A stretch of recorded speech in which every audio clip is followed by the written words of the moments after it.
All right, so as entrepreneurs, or actually anyone in life, we have lots and lots of opportunities that we see. And many people who try to start businesses succumb to what I call the entrepreneur's disease, which is they see an opportunity, they start it, and then after a few seconds, oh no, here's another one, here's another one, here's another one.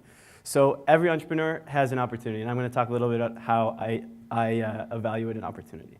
So a little bit about me. I'm from Milwaukee. Brian actually did a really good job introducing me. Went to school here at Madison. In school, I founded a company called Exchange Hut, which we later sold.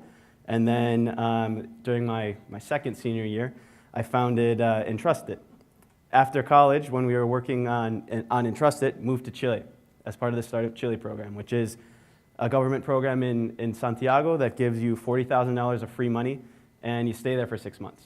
So we were there, worked on our business, came back to Madison, and ended up selling the company. So the first company, it was called Exchange Hut. It was a tickets and textbooks platform. So what you could do is you could go on there, put an offer to buy football tickets, put an offer to sell, and at our peak, we had 10% of the student section was buying our tickets each week. And we expanded from Wisconsin, went to 7 universities, ended up with 150,000 users, and sold. So how did we become successful? The reason, we had an unfair advantage. My unfair advantage was I was the best possible person at the University of Wisconsin to start my business because I had an intimate knowledge of the tickets buying and selling market. I was the customer for the platform, and I had access to the entire market. All my friends needed my service. We sold, but I actually ended up wasting, I could have had $100,000 more. And why? I made a lot of first-time entrepreneur mistakes. My favorite one is our first promotional material were these keychains. And I was 19-year-old, and I saw that it was about 25 cents per keychain for the first one. I ended up buying $2,000 worth of them because I got the unit price down to 15 cents. Really stupid. I ended up wasting money. We also lost focus. We ended up building way too many features that nobody wanted. So that was probably at least half of that $100,000. So going into my next business, it was called Entrusted. That was a way to find, access, and delete your online accounts and digital assets when you die. And we were featured all over the world in the press. We were everywhere. We ended up selling to a Swiss competitor after about 3 years. But the lesson I learned, press means absolutely nothing. You may see people who are in the press everywhere. You may see them on social media.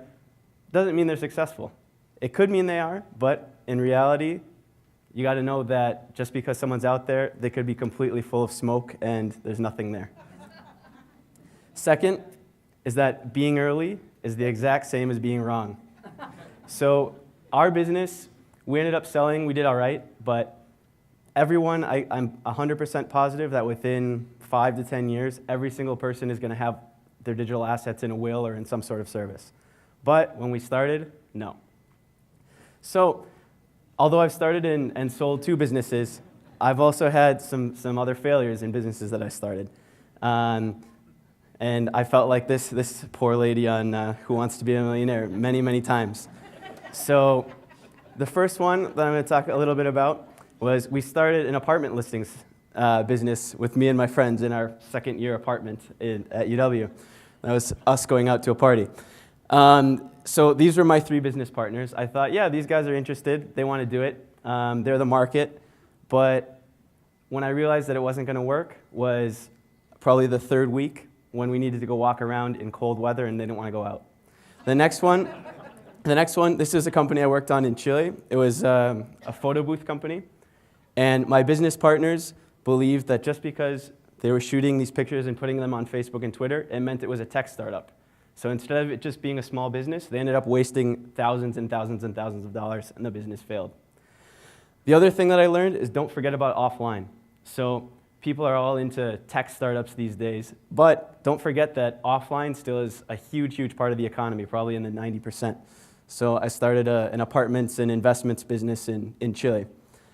So I'm going to talk a little bit to end this. I'm going to talk a little bit more about from what I learned into how I evaluate an opportunity today. And it can either be a business, it can be a nonprofit, it can be advising, it could be as an investor, any of the separate roles to make sure that I actually get what what I want to do.